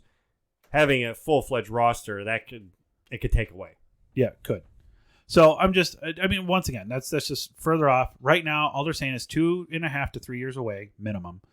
But to me, it is like it to me, that's on par with Ragnarok. Oh yeah, it's huge reveal. Oh no, it's going to be. This is only going to build and get bigger. Oh yeah, as the years go. Yeah, and I think since Insomniac, every year until it comes out, they're going to release something. And the fact, like next year, this showcase is going to happen again, and they're going to they'll probably have gameplay ready for you. And give you something hoping more, and you better wear a fucking suit. But let's really look at it too. Like, by the way, the cowboy hat was a great decision because the hair would have been a dead fucking giveaway. Oh yeah. So like, so the thing that I'm looking at too with it, and the thing that really makes me extremely excited without even looking at any type of gameplay, is the fact that Insomniac is making it. Which is a smart move, because this is a company that has our trust. They gave us Infamous. Yep. They gave us... No, they didn't give us Infamous. That was Sucker Punch. Sucker Punch, okay. No, yeah. Ratchet and Clank. Ratchet and Clank. Okay, they did Ratchet and Clank. Sorry, I got them confused. Right? Hold on. Why can't I think of it? Hold on. As I said, Good thing we can edit this stuff. As I said, a lot of editing. Yeah. So Insomniac has given us the Spider-Man. They've given us Ratchet and Clank. They gave us Resistance, Fall of Man. But most importantly, as it relates to the Wolverine game, they made Spyro. Look, but fuck all that. More importantly, as it relates to the Wolverine game, they've earned the trust by making Spider-Man and Miles Morales games. Yes. That have been universally praised. Yeah. I mean, so now Marvel's saying, great job. What about him? And I'm sure if anybody working on this new game at Insomniac said, "Oh, fuck yeah, give us him." Yeah. Yeah. Oh, fuck yeah, give us him. Yeah. We definitely want to do a mature rated game with this motherfucker. Yeah. So I mean, I'm so excited. I'm elated that I'm getting a Wolverine game from I'm sure from there's a triple A. I'm sure developer. there's a lot of people out there that are probably like, "Oh, Wolverine, couldn't they do like another character?" Well, you want to sell games, right? Yep. Spider-Man, that's the name that sells. He's one of the most popular superheroes in the world. He sells games. Yep. You know who else sells games? Wolverine. He's the coolest superhero in existence. Indestructible. Indestructible skeleton, healing factor, with fucking knives that come out of his hands. Yep. He's the cool. When I was a kid, I thought it too. He's the coolest fucking. He's the coolest out of all of them. Yep. I agree. He I agree sells 100%. You ask just about anybody who grew up in the early 90s who watched that X-Men cartoon, who's your favorite X-Men? You might get a few here and there that say Gambit or Nightcrawler or Cyclops or Jean or somebody else, but overwhelmingly you're going to hear Wolverine was the coolest and their favorite. Absolutely. I do want to see what they're going to do with... So... In the Spider-Man games, you upgrade your suit. I want to see what they do with this Wolverine, unless it's not going to be. Well, Wolverine has different suits. But not as much as Spider-Man. He doesn't need upgrades. No, he's indestructible. What I'm hoping they don't do, and yes, a lot of people are like, "Oh, he's indestructible. How fun can the game be?" But see, that's the thing. I'm really hoping they don't do something like an Old Man Logan thing or something where it's like, "Oh, his powers are fading," or "Oh, they're not working as well." That's just a cop out. It's cheesy and it's fucking stupid. Yeah, I'm wondering. Yeah, he has a healing factor. He's indestructible. Figure it out, but do not take that. I guarantee. I'm wondering if excited as I am, if they do some shit like that as a cop out to make sure like you can lose and die, I won't play this fucking game. Yep. I think. I mean, obviously, there's always going to be a way that you can die. Well, I mean, if they narratively make some dumbass choice, like obviously there's a way you can be beaten. Yeah, absolutely. He can be knocked out. Yeah. What I'm looking at is I think you're going to see agility. I think you're going to see upgradable stats. I think upgradable agility. I think it's going to be abilities too. Like Spider-Man, his suits, different suits gave him different abilities, that's and you would upgrade. So I think with Wolverine, it's going to be more like I don't want to say it's going to be. I don't want to say. I think it's going to be move sets. It's going to be more like in a lot of traditional like games. Like the most recent one I can think that I'm playing right now is Valhalla, where you. Throughout gameplay, you get different skills and abilities. Yep, exactly. By doing things or going to a certain or doing a certain thing or going to a certain location or just by leveling up. For Wolverine, because suits don't matter to him. Right. I'm not saying tech doesn't matter to him. Really he's just going to upgrade like suits. I'm like saying you're like just you're going to get like you'll start off with a certain set of like special moves and stuff, or you'll gain like the ability to like do a different special move with the claws. Yeah. Like a lunge move you'll gain or. Like a berserk, and I wonder if it's going to be like a jump higher, run faster. Yeah, or different like cool finishing moves and stuff involving the the call. Plus the other thing they maybe they have it where maybe they do have it narratively. They start off where something's wrong with him, and as you play, you upgrade and regain his healing factor to where it used to be. Yeah, or you upgrade. I don't know. There's so many other things you can upgrade. Stamina, for a Wolverine. I would even do a stamina thing too. No, stamina. That's stamina, and as I said, healing factor, health. That could be a thing. But there's also enough bars that something to do your special moves. There's also because he still gets winded. Like you can still wind him. Like he can still. I mean, there's plus as I said, there's different skills, abilities you can give him. There's a lot of ways you can upgrade Wolverine. Does he climb? Yeah. Ching, ching, ching, ching. You don't think that's a cop out? You think what? Him being able to do that, so you think he'll be able to scale buildings by just doing that? His claws are unbreakable and can go through any material. So now the question that I have then too, he can use his claws to climb to scale a bit. I don't think they'll do that. They'll use that too much though, because he's not Spider-Man. Think about how long it would take him to fucking do that. That's what I'm saying. So you're not going to be scaling full-fledged. So I'm wondering if the scale of verticality is going to be lower than Spider-Man. It could be lower, or they could just leave it to where if you choose to take the time, you can get to the top of the building and then jump off because this motherfucker can't die. Yep. Now the other thing too is, and this is once again we're speculating. It's 3 years out. Okay, but here's going to go a little bit of comic. Okay. Are his claws going to be proven that it's bone? Well, They're there's just covered with adamantium. they are. Well, they are. In the comic, they are. Mm-hmm. Do you think that storyline will make it into the game? I don't think it already happened. Or I don't think it happened in the story. You're asking. I don't think he's gonna. I don't think he's gonna lose the adamantium at any point in the story. Okay. I don't think he'll start off without the adamantium unless they do like they could start off with a flashback, or could do flashbacks to Weapon X before Weapon X and stuff like that. Like they could do a flashback where you fight a quick scene when he was in one of the wars when he still had his bone claws. They could have a flashback where he's fighting beside Steve Rogers in World War II. Yep. So like that's going to be the thing is like I would love a Weapon X suit. That would be an awesome suit to go around in. Would be the Weapon X. Well, suit. they could if they do flashbacks. They could do flashbacks, and one of the flashbacks could be Weapon X, where you're playing the scene where he breaks out of the fucking facility. Yeah, and he's got the tubes. Oh, the other thing I forgot to mention, they could upgrade. Something him and Kratos have in common, they just have different names before the word rage. You could upgrade his Berserker. Yep.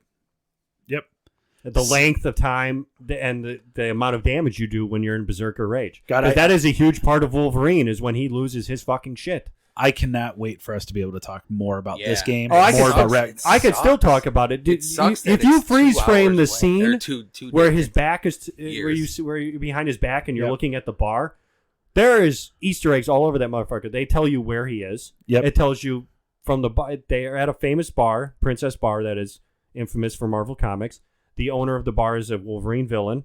Mm-hmm. So she's her and her gang. In fact, the tattoo on the guy with the knife's hand hints at a gang that is infamous in Marvel Comics.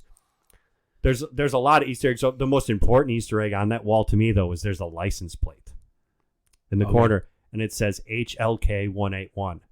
That's 181 was the first Hulk comic Wolverine was in. Yep. You know how I feel about the Hulk. Yeah, I know.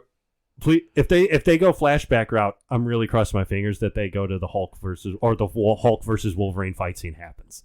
Yeah, that would be awesome.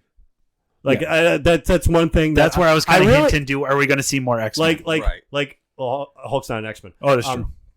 100%. But that's the thing, though, man. They put that in. Obviously, it's just a nod. It's probably just a nod to like his Wolverine's first. That was his first ever appearance in comic books. It could just be a nod to that. But God, I really hope they planned on putting Hulk in this motherfucker at some point. Fighting the Hulk would be that hasn't been done. That hasn't been done in the game yet. Yep. Fighting the Hulk would be fucking epic. Yep. Like I said, I can't wait. There's so many questions because there's so much lore, especially now it's connected to Spider-Man. Like, are we going to see other X-Men? Yep. Is he going to interact with other X-Men, other Marvel characters? Is Sabretooth in the game? God, he should really come up with a show and talk about this stuff too, especially with comics. Is Sabretooth going to be in the game? Yep. That's another big thing. Yep. And so who's the big bad? What's happening? He's in Asia. There's obviously, so if he's in Asia in this one scene, is any of the game going to take place, or he's just going to be around the area? And I don't know if you know this, Wolverine has a lot of history with Japan. Yep. Silver Samurai. Yep. So without us going way deep into this, because we're very excited about these last 3 games that we talked about. I'm not excited at all. No, not excited at all. No, I was just able to talk for like 10, 15 minutes about a game that you got a 30-second fucking teaser for. Yeah, I know. So, just very fast, not an explanation, grading scale, A, B, C, or D. How do you think PlayStation did with this showcased? Phil? Overall, I honestly think it was a B+. Besides the last, because I didn't really feel anything for the first couple of games. Until you saw the last ones? 3 honestly blew my balls off. Okay. Blew my bees off. Ryan? I give it an A. Yeah, I'm giving it an A. Yeah, because a lot of different people are excited about different things. There was excitement. Yep. From everyone for each thing announced, especially Star Wars. Yep. And then, of course, there's some people that are excited about Uncharted. There's people excited about everything in there. Mm-hmm. But most importantly, those last 3 fucking games. Yep. If this was an E3 and they were going up against Xbox and Nintendo, they would fucking win. Yep. Just because of that. Well, that's what I'm looking at too. So I'm giving it an A. Okay, I'm gonna go. So you got Star Wars that's coming out, which is going to be a seller. Okay, people have been asking that for a better part of a decade. Yeah. So that's going to be a system seller. I really think that Forspoken is going to be a hit, a huge hit. Forspoken's a sleeper hit. Yeah, when I think it comes so. out, it's going to come out this year. They're saying next year. Next year, it's going to be a sleeper hit of next year. So then. It really. So is. you have that. Okay. You have Spider-Man 2 that's announced. You have Ragnarok that's supposedly coming out next year, and then you have Wolverine. You basically have the next 3 years lined up for big hits. They set in motion in 40 minutes. They set in motion big titles from now for the next 3 years until 2024 or 2023. So 2 years. Wolverine. I mean, seriously, they've set in motion, and then anything else that they go behind that. Hey, by the way, we still have these AAAs that are coming out, and look, we have all these other ones too. And now they got people talking. Because I guarantee you, for the next 3 years, people are going to be talking about Wolverine. And that's first party studios or exclusives. They're all exclusive. Yeah. Mind you, we didn't mention this at any point. If you own an Xbox, sorry, bro, you don't get Wolverine. You don't get Wolverine. You don't get Spider-Man. You don't get God of War, and you don't get Forspoken. They already knew they didn't get Spider-Man or God of War, but most importantly, there's gonna be a lot of people pissed off that they don't get Wolverine. Yeah, but it's a first-party studio. You don't get it. Sorry. So I look at it with yes, and I'll go back to Xbox. Wolverine. That's an example of how you get people to buy your system. Yeah, and that's a system seller. And right now, I get it. I get that. There's things that are coming to Xbox. You have Halo. That's going to sell people. Okay? I got that. Okay? But we've had this conversation before where they don't have a system-selling game. Yeah. I don't think Halo's a system-selling game. Oh, for sure. Halo sells to people who already have Xbox and are already loyal to the franchise, though. Correct. I don't think you're going to pull in... I'm talking about new gamers. If somebody's on the fence about which one they're going to buy and their choices are... All right, okay, they got this really cool Halo game, but what does PlayStation have? They have Spider-Man, and you're talking about popularity of overall in media right now. Yeah. Comic book movies are huge. People, should I get an Xbox or a PlayStation? I don't know. Yeah, they got Halo. That seems pretty cool. And they got, they bought Bethesda, so they're going to have Skyrim. That's been a huge hit, so they bought the studio that made that. That's pretty cool. Maybe we'll go with that. What does PlayStation have? Spider-Man and Wolverine. Oh, yeah, and by the way, we have two, while you're waiting for those, we have two prior Spider-Man games that you can play. We have the prior God of War game that you can play. Have you heard of God of War? You can play that to get you ready for the first game. Here's some footage if you don't know what God of War is. Yeah. So like I'm saying, they have a level of AAA. But I'm not even counting God of War. I'm talking about bringing in new people, new gamers. Overall, in entertainment, the entertainment world, Spider-Man and Wolverine are names bigger than Halo. Yep. 100 times bigger than Halo. Depending on what goes on, I really think that one of the make or break games next year for Xbox. What sells Xbox right now is the fact that system is a fucking powerhouse. Yeah. But the game that I think, besides Halo, because Halo coming out this year, right now, the only really big game that actually has a release date that's not coming to PlayStation is Starfield. But people don't know anything else about it. But I think that will sell because that's Bethesda loyalists. But here's the thing, though. For the gaming industry that follows everything, Starfield is a big deal. You tell somebody who's on the fence about they're going to go PlayStation. They don't know what the fuck Starfield is. What's Correct. a Starfield? I've never heard of it. I've heard of Wolverine and Spider-Man, though. Yeah. So like I said... Or if they're buying it for their kid, the system for their kid... They're going to buy their kid the system that has Spider-Man. Yep, and it's proving the formula right now that, and I've said this for years. The smartest thing Sony did was take advantage of that they own the license to Spider-Man. Well, that's one thing. For things like that. That's one thing. But the smartest thing that Sony is doing is that Sony is saying, we are going to have a standard of first-party games that is going to hit our standard. It's going to be relatable to people. They're going to know who our characters are, and they're going to want to play our characters. Spider-Man is using Spider-Man as the catalyst was the smartest fucking move. Next to Batman and Superman, he's the most popular superhero on this fucking planet. Correct. Him and Miles combined. Correct. Are extremely popular, especially Miles right now. So and Miles, ever since Spider-Verse, Miles has been the hot fucking ticket. Yeah. And I'm not saying Xbox loyalists that everything. No, I'm not talking trash and saying it's shitty. Trust me, I feel bad for people that because these systems cost a lot of money. If you're with Xbox, I feel bad that you can't play these games. Yep. But again, Sony does not and should not make it available to you. It's all. It is their game. It's their first party game for their system. That's going to sell their system. I'm very sorry that you can't play the game, but they are under no obligation, and they shouldn't be good people and shouldn't find a way. There's no way you should ever be able to play this game on your fucking Xbox. Yeah, the only way you're going to be able to do it is get a PlayStation. I feel bad for you guys. I'm sorry. But I'm not talking trash. I really hope Xbox does pull something out of their ass. I want to see something. I want motivation to get an Xbox. I want a reason to get an Xbox. Yeah. And give me a reason. I haven't had a reason to get an Xbox. And literally the only reason reason is I don't care how much more powerful the system is or blah blah blah. Yeah. Get rid of the games. Give me the game. Yeah. Show me the game that's going to make me buy this motherfucker. And that's the thing that I'm getting at is that the motivation that I had for meeting an Xbox was literally I got invited by PlayStation that I had to pay full price for a PlayStation 5, which I don't have a problem doing. And then I looked at it and I said, my local GameStop that had one that I could trade in my other games, my other PlayStation and my other Xbox. And they said, here, we're going to give you $450 for it. You owe us $65 for your Xbox. That was the reason I got the Xbox. Literally, that was the reason. How much have you used it? I was playing Hades the other day. And I was playing Destiny 2. Overall, which one have you used? I've used the PlayStation overall. Because the games. Because PlayStation launched with Miles Morales. Yeah. As I said, ever since that Spider-Verse, that award-winning Spider-Verse movie, Peter Parker's still the name associated with Spider-Man, but Miles has been the hot fucking ticket. Yeah. They kicked off their system with a spin-off game of one of their best-selling and greatest games of all time.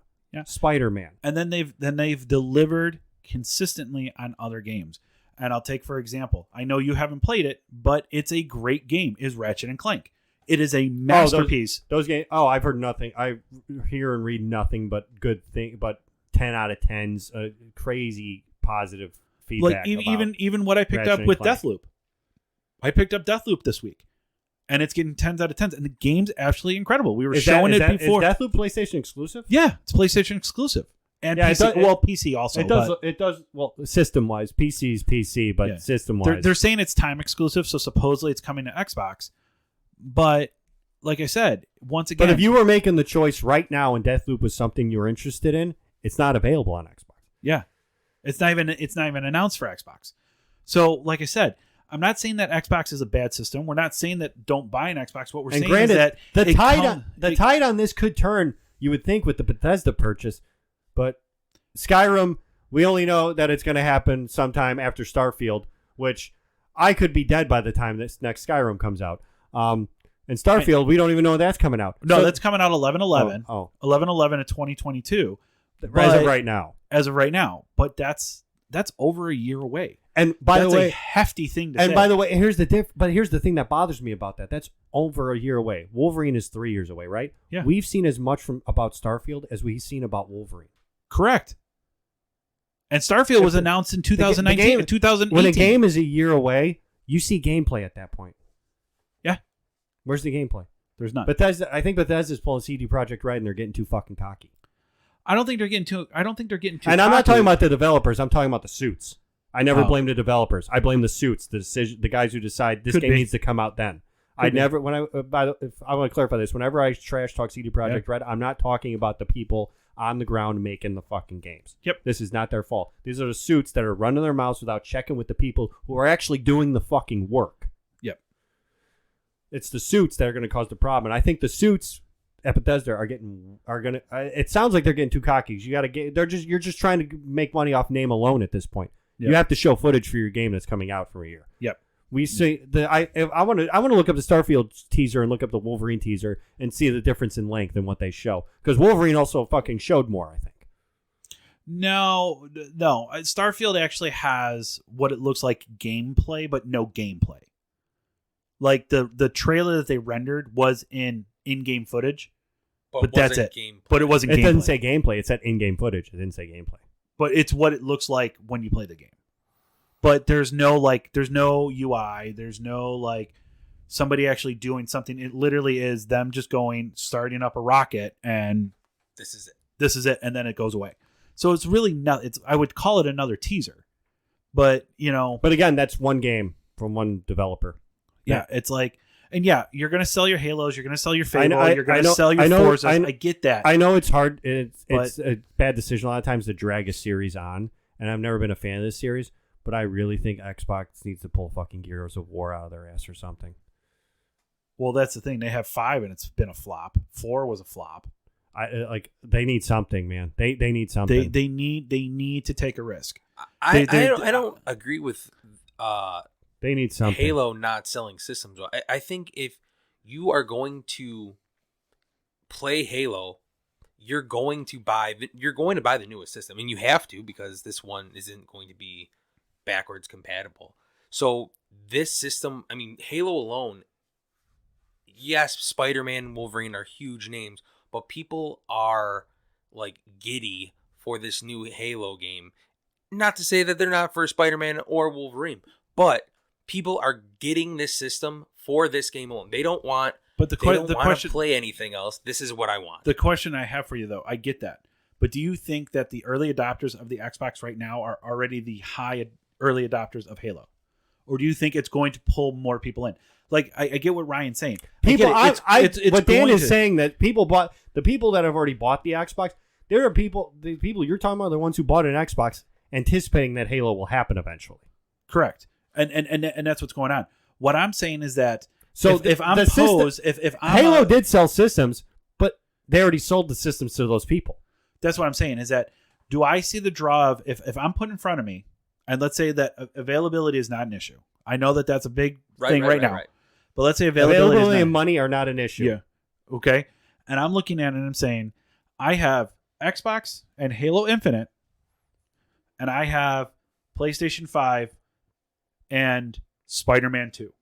Spider-Man 2, Wolverine. No. I'm just going to go off those 2 games. I think for the familiarity of it, and I think for newer gamers, they're going to be able to say, I'm going to go here because I know who Spider-Man is. I'm not going to... people know who Halo is. People know, but I think people will be more inclined to say, I'm going to go the PlayStation route because I feel I want to play Spider-Man. Because I want to be Spider-Man. I can relate to Spider-Man. That's a childhood thing. Not saying that Halo wouldn't have. When we're talking about a system seller, we're talking about what's attracting somebody new. Right, I get that. And I think anybody who's attracted to Halo already has an Xbox in anticipation for Halo. It's not really, word of mouth maybe attract newer, younger Halo fans. Yes, but it's not going to attract them the same way the Spider-Man name alone. And I'm not going to say that Halo is not going to sell. We're not knocking Halo and knocking Xbox. They can sell systems. Halo's going to sell some shit. But Halo Spider-Man, there's no comparison in name. Correct. And like I said, if you put 1,000 people, okay, and say, I need you to just pick one, which one would you prefer? Sure, and you put 1,000 people in a room and you put up not even a name, you just put up the Halo logo and the Spider-Man logo, and you ask them, what the fuck, what's that and what's that? How many people are going to be able to tell you what Spider-Man is? True. So I think just familiarity, the fact that people are still trying to get back and find jobs, so the ability to buy these systems at $500, considering that older systems used to be $300 to $400, and that was the sweet spot. Now that it seems like that sweet spot is $500, people are coming back. Funds are not available as they are. Availability of these consoles are not available as they are. And if you're being pushed comes to shove, what am I going to pick? I'm going to pick something that I'm more familiar with. This one's for you guys out there. Why don't you guys tell us? Objectively, there's also, it depends on what kind of gamer you are. True. So there are the competitive first-person shooter types that they're going to go for Halo. But on the same time, you know what games are for both systems? A little thing that called Call of Duty. Yeah, true. Or Battlefield. Or what is it? Assassin's Creeds. I get that. I was comparing first person shooter, like online multiplayer shooter. Phil was going to make a statement. What I was going to say, why don't you guys, all of our listeners here, drop us a line, tell us what your thoughts are. Are you guys an Xbox, PlayStation. We're not talking about which camp you're in. There's no camp anymore. The war is over. Yeah. We're just basically talking about which camp are you in this debate we're having about. Yeah.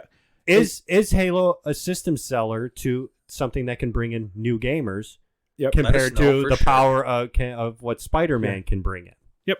And maybe we'll put that, I think I'll put that on our Twitter just to, for sure. And I'll run a poll for about a week and see what people say.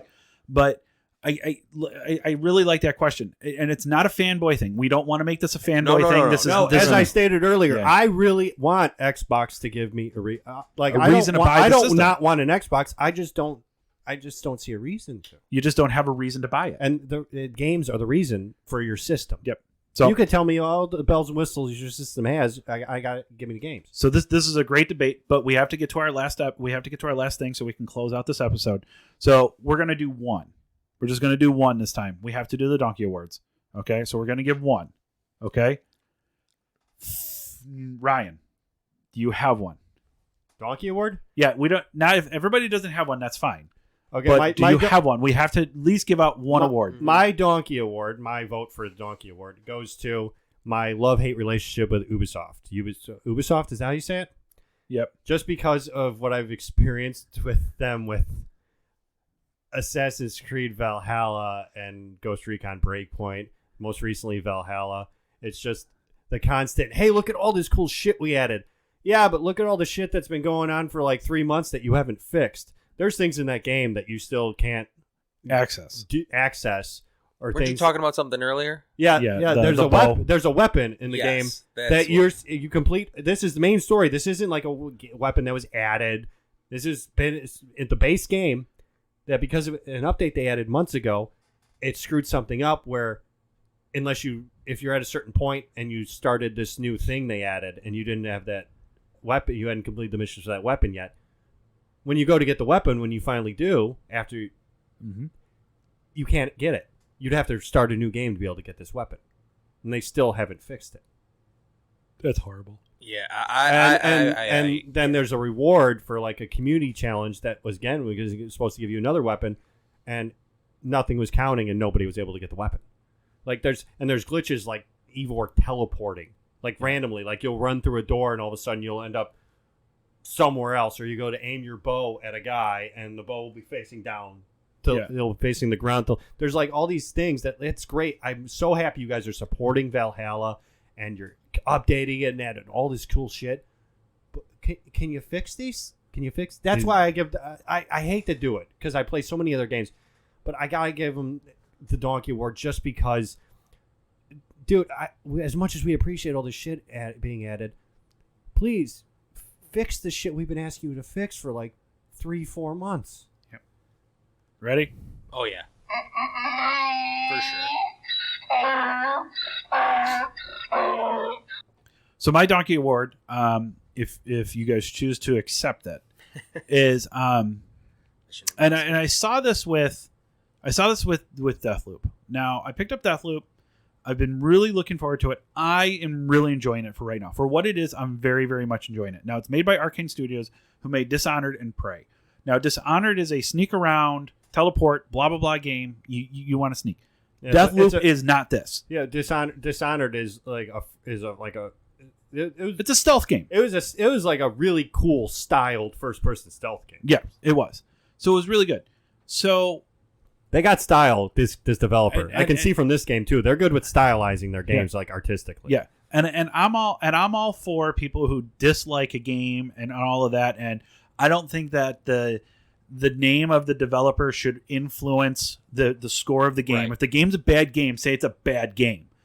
Give it a bad score. I don't. There are people that struggle with that, but I think over the past year or two, people have learned that the name of the developer doesn't equal quality. Yeah, correct. I mean, CD Projekt Red. We keep bringing them up. So again, I shouldn't have said developer. The name of the company. The name of the company. The developers did whatever they could. You're talking suit-wise. Yeah, but the company. We'll say company. So, we're not going to say developer anymore. Company. So just say company. I go in there and I read, and I'm not going to name I don't want to name drop on the website that did this, but the website gave Deathloop a bad score. Like I was seeing one nines, specific website. One specific website. I was seeing 9s. I was seeing 10s. I mean, No. So, in fact, everybody knows this and we're not name dropping, but IGN gave it a perfect score. Gave it a 10 out of 10. If you're wondering why he said that, I was asking him if it was IGN that gave the crappy score. No. So, but IGN gave it a 10 out of 10. And that's extremely hard. Some people... Did the website give like an explanation and logical reasoning why? I'm getting to that, and this is why my donkey award is this. Okay? So, we did that, and... I know that some people don't put stock in IGN, some people don't put stock in Easy Allies and all of that, and they won't put stock in us. That's fine. You can listen to the website that you want to listen to, and if you want to take that website, whatever, for gold or call it shit, that's completely up to you, and you have that right to do it. Websites, like anything we say on here, is all opinion. That's just some asshole writing an article giving their opinion. I get that. But I read this article, and this article said, this is not Dishonored. This is not Prey. I don't understand what Arcane Studio is doing. And it seemed that they compared the game to these old games that they made, and they gave it like a 6 out of 6 or 6.5 or something. Simply for it not being a game like obviously this is someone who was a fan of both of those games. Yeah. And they wanted the studio to apparently just keep remaking like this bullshit instead of trying something new. And I'll take that, and it's like, if you have that thought mindset that only a game can be good, or only a developer or whoever's making the game can only be good because of the games that they made in the past, I'm going to give you one company that completely breaks that mold, and that's Naughty Dog. Insomniac does that too. But Naughty Dog, huge. Crash Bandicoot, Uncharted, and The Last of Us. They went from Crash Bandicoot to Uncharted. Right. Yeah. I mean, that's quite a leap in genre. To The Last of Us. Different games. It's crazy. To The Last of Us. So if you want to talk about it, you want to talk about the only thing that Uncharted and The Last of Us in common is camera. Yeah. Right. Point of view behind the character. That's it. I mean, there's other elements. I'm talking about just tone. As far as I'm concerned, Last of Us and Uncharted are two completely different genres. Yeah. But nothing is more drastic than a change from. I know you love The Last of Us, but I'm saying before that, going from Crash Bandicoot to Uncharted. Yeah. That's quite a leap. Yeah, it is. So for somebody to come over, I'm going to write a review and bomb a score because it's not because it doesn't compare to the other games that they made. Because it's not the games I wanted and the ones it's not like the games I liked playing. Sorry, I'm done, and I'm sick of websites who want to do this clickbait bullshit. That hey, I'm going to bomb a game just so I can get my name on N4G and get up in the ranks. You know what that sounds? You know what it sounds like to me? It could be them moaning, bitching and moaning because of that reason, or it could have just been basically a giant clickbait article. Hey, this game's getting 10 across the board. So how do we get people to look at our website? Why we're going to give it a shit. So we're going to be the one website that gives it a shit score, so we get clicks. And that's where I prefaced the beginning of this: is that if the game is bad, tell me why the game is bad. Not because it's not because of the other games that they developed. If you're going to give it a bad score, tell me that you played the game and tell me why after playing the game, the reasons for that game itself, not comparing it to anything else, why that game itself you did not enjoy, what you did not like about it to give it a bad score. Don't tell me Don't just only say because it's not like the other two games they made. Because I'm also no reason to give a game a bad score. And I don't want to. I give that review a bad score. I give that motherfucker a negative 5 out of 10. Yeah. And the thing is that I'm open for scores. I'm open for all of that. But the other thing too that you got to look at is you got to look at the law of averages also. So if you look at it or not necessarily the law of averages, but if you look at it across the board, and the consensus is that you're going to be scoring in this realm on 90% of the reviews, your review to come back and say, oh, it's going to be in this because of these reasons. I think you really got to evaluate your reviewing because you realize, and I'm not saying conformity. I'm not saying that. What I'm saying is that you have industry standards that people look at and say, if this is what's going to go on. Now, if you have a 10 here, you have a 9 here, you have a 6 here, you have a 4 here, you have a 3 here, you have another 6 here. Okay, then you can basically put what you want. But you have the majority of websites, known and unknown, that are giving this good score, and suddenly you're bombing it, and you're one of the only people that bomb it. I think you got to look at your review more than you have to look at the game. And you just have the gall to say, oh, I didn't like it because it wasn't this game. It wasn't this game. You have to review. There is you no have to review in there. You have to. There's to not put, a you have to review. put blinders on. You have to put blinders on like this, and you have to focus on reviewing this game itself unto itself. What does it look like? Yeah. How does the game feel? So Like you don't review a Spider-Man game the whole time saying, "Well, it wasn't Arkham." yeah, and this is the other You thing don't do too. that. And this is the other Granted, thing too. that's different studios, but I'm talking about style-wise, fighting similar games. You didn't see any Spider-Man review going, "Oh, it's a shitty game because it's not Arkham." Yeah. That's basically what this guy said. Yeah, basically, and that's where it kind of goes into the other realm of you've heard of review bombing that's been going on. So this is kind of my main Yeah, point. that's a big thing these days. Yeah, because of Metacritic, and they're just literally Because analytical. they hear based. something they don't like, or an actor says something they don't like, somebody says something they don't like, they just disagree with a casting choice or something, and they're going to review bomb a movie. Yeah, and Metacritic and all of that, it knocks it down. So like anybody who engages in that, and then who really objectively, I don't think is looking at reviews properly. I mean, to me, that's my donkey word. It's just I hate the hate. I hate the fact that everybody looks at games now or looks at things in there and says, what can I find wrong so I can bomb this score? Instead of looking and saying, wow, there's a group that actually went out and tried to do something different. Yeah, maybe I didn't like it, but these are the reasons I didn't like it. This is why I didn't but like it. let's look at it objectively. Just because I don't like it. Look at all the articles that praised the game. I bet you they all had reasons. They why did. the game itself was such a great game, and they listed like they did this right, and they tried this, and this was different. I didn't think it was going to work, but it did work, and it's fun. And then your shit review has literally no information about the game itself. Besides that, it's not Dishonored and it's not Prey. I haven't seen your review, but I'm guessing the whole review talked about Dishonored and Prey, and barely mentioned anything about the actual gameplay of. It tried to, but it always compared it back. It always kept jumping back. Yeah.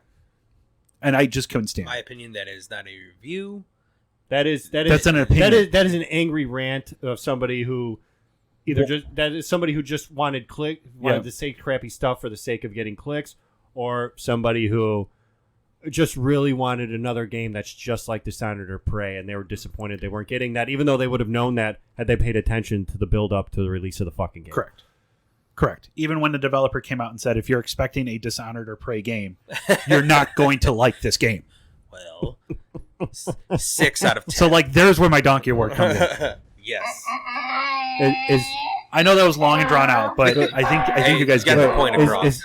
I didn't even give it another one. Is there going to be any Dishonored in this Dishonored game? I hate you. But with that, guys, I want to thank you guys again for this was actually Phil. I thought Phil, you got one? Yeah, no, Phil don't have got one. one this week. Yeah. All right. No, Phil doesn't have one. But no, I want to thank you guys for coming out and recording again with us. This one actually went very long. We're actually almost at the 2-hour mark, which I don't think we've actually ever had a 2-hour podcast. So this was really, really good. And if you are listening to the end of this podcast, thank you for sticking with us for the last 2 hours. Thank you for listening to me rant incoherently. But if you want to, seriously hit us up. We'd love for you to subscribe. We'd love to hear from you.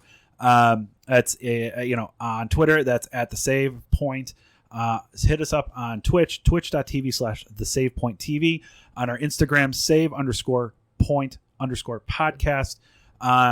And just hit us up, and tell us what you like about it. And let us know if there's anything in that Wolverine trailer, any Easter eggs you caught that maybe we didn't.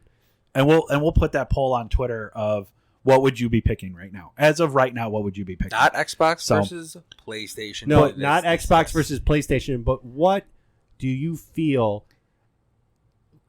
has what it takes to bring in new games? If you can only pick one, and these were the two games that you had to pick between, you're someone who didn't own either systems. Maybe you're complete outside of the gaming world. Maybe you're like a parent looking to buy one for their kid. What would you be drawn to look at? Or just maybe an adult looking to get one of the new systems. And you've always had both, or you've never been a fanboy, and you're just trying to pick one. Which one would you be drawn to more? Correct. Right now. Correct. So I'll make sure I put that on Twitter, and maybe I'll put it up for like a week or two and see what people say. But above all, once again, thank you for joining us tonight. Thank you for listening to us. Stay safe out there. 6 or 6.5 or something. Simply for it not being a game like like obviously this is someone who was a fan of both of those games. Yeah. And they wanted the studio to apparently just keep remaking like this bullshit instead of trying something new. And I'll take that, and it's like, if you have that thought mindset that only a game can be good, or only a developer or whoever's making the game can only be good because of the games that they made in the past, I'm going to give you one company that completely breaks that mold, and that's Naughty Dog. Insomniac does that too. But Naughty Dog, huge. Crash Bandicoot, Uncharted, and The Last of Us. They went from Crash Bandicoot to Uncharted. Right. Yeah. I mean, that's quite a leap in genre. To The Last of Us. Different games. It's crazy. To The Last of Us. So if you want to talk about it, the companies only thing that break Uncharted and The Last of Us in common is camera. Yeah. Right. Point of view behind the character. That's it. I mean, there's other elements. I'm talking about just tone. As far as I'm concerned, Last of Us and Uncharted are two completely different genres. Yeah. But nothing is more drastic than a change from. I know you love The Last of Us, but I'm saying before that, going from Crash Bandicoot to Uncharted. Yeah. That's quite a leap. Yeah, it is. So for somebody to come over, I'm going to write a review and bomb a score because it's not because it doesn't compare to the other games that they made. Because it's not like the games I wanted, and the ones it's not like the games I liked playing. Sorry, I'm done, and I'm sick of websites who want to do this clickbait bullshit. That hey, I'm going to bomb a game just so I can get my name on N4G and get up in the ranks. You know what that sounds? You know what that sounds like to me? It could be them moaning, bitching and moaning because for that reason, or it could have just been basically a giant clickbait article. Hey, this game's getting 10 across the board. So how do we get people to look at our website? Why we're going to give it a shit. That? So we're going to be the one website that gives it a shit score, so we get clicks. And that's where I prefaced the beginning of this: is that if the game is bad, tell me why the game is bad. Not because it's not because of the other games that they developed. If you're going to give it a bad score, tell me that you played the game and tell me why after playing the game, the reasons for that game itself, not comparing it to anything else, why that game itself you did not enjoy, what you did not like about it to give it a bad score. Don't tell me Don't just only say because it's not like the other two games they made. Because I'm also that's no reason to give a game a bad score. And I don't want to. I give that review a bad score. I give that motherfucker a negative 5 out of 10. Yeah. And the thing is that I'm open for scores. I'm open for all of that. But the other thing too that you got to look at is you got to look at the law of averages also. So if you look at it or not necessarily the law of averages, but if you look at it across the board, and the consensus is that you're going to be scoring in this realm on 90% of the reviews, your review to come back and say, oh, it's going to be in this because of these reasons, I think you really got to evaluate your reviewing because you realize, and I'm not saying conformity. I'm not saying that. What I'm saying is that you have industry standards that people look at and say, if this is what's going to go on. Now, if you have a 10 here, you have a 9 here, you have a 6 here, you have a 4 here, you have a 3 here, you have another 6 here. Okay, then you can basically put what you want. But you have the majority of websites, known and unknown, that are giving this good score, and suddenly you're bombing it, and you're one of the only people that bomb it. I think you got to look at your review more than you have to look at the game. And you just have the gall to say, oh, I didn't like it because it wasn't this game. It wasn't this game. You have to review. There is review in there. You have to put blinders on. You have to put blinders on like this, and you have to focus on reviewing this game itself unto itself. What does it look like? Yeah. How does the game feel? So, like you don't review a Spider-Man game the whole time saying, well, it wasn't Arkham. Yeah, and this is the other thing. You don't do that. And this is the other thing, too. That's different studios, but I'm talking about style-wise, fighting, similar games. You didn't see any Spider-Man review going, oh, it's a shitty game because it's not Arkham. Yeah. That's basically what this guy said. Yeah, basically. And that's where it kind of goes into the other realm of, you've heard of review bombing that's been going on. So this is kind of my main point. That's a big thing these days. Yeah, because of Metacritic, and they're just literally because analytical they hear something they don't like, or an actor says something they don't like, somebody says something they don't like, they just disagree with a casting choice or something, and they're going to review bomb a movie. Yeah, and Metacritic and all of that, it knocks it down. So like anybody who engages in that, and then who really objectively, I don't think is looking at reviews properly. I mean, to me that's my donkey word. It's just I hate the hate. I hate the fact that everybody looks at games now or looks at things in there and says, what can I find wrong so I can bomb this score? Instead of looking and saying, wow, there's a group that actually went out and tried to do something different. Yeah, maybe I didn't like it, but these are the reasons I didn't like it. This is why I didn't but like it. let's look at it objectively. I Just bet you- because I I bet don't you if like you it. look at all the articles that praised the game. I bet you they all had reasons. Oh, they why did. the game itself was such a great game, and they listed like they did this right, and they tried this, and this was different. I didn't think it was going to work, but it did work, and it's fun. And then your shit review has literally no information about the game itself. Besides that, it's not Dishonored and it's not Prey. I haven't seen your review, but I'm guessing the whole review talked about Dishonored and Prey, and barely mentioned anything about the actual gameplay of. It tried to, but it always compared it back. It always kept jumping back. Yeah, and I just couldn't stand In my it. opinion, that is not a review. That's an opinion. That is an angry rant of somebody who somebody who just wanted to say crappy stuff for the sake of getting clicks, or somebody who just really wanted another game that's just like Dishonored or Prey, and they were disappointed they weren't getting that, even though they would have known that had they paid attention to the build up to the release of the fucking game. Correct. Even when the developer came out and said, if you're expecting a Dishonored or Prey game, you're not going to like this game. Well, 6 out of 10. So, like, there's where my donkey award comes in. Yes. I know that was long and drawn out, but I think you guys got get the it. point across. I didn't even give it another one for that one. Is there going to be any Dishonored in this Dishonored game? I hate you. But with that, guys, I want to thank you guys again for this was actually a Phil. I thought Phil, you got one? Yeah, no, Phil don't You have got one. one this week? Yeah. All right. No, Phil doesn't have one. But no, I want to thank you guys for coming out and recording again with us. This one actually went very long. We're actually almost at the 2-hour mark, which I don't think we've actually ever had a 2-hour podcast. So this was really, really good. And if you are listening to the end of this podcast, thank you for sticking with us for the last 2 hours. Thank you for listening to me rant incoherently. But if you want to, seriously hit us up. We'd love for you to subscribe. We'd love to hear from you. That's on Twitter. That's at the Save Point.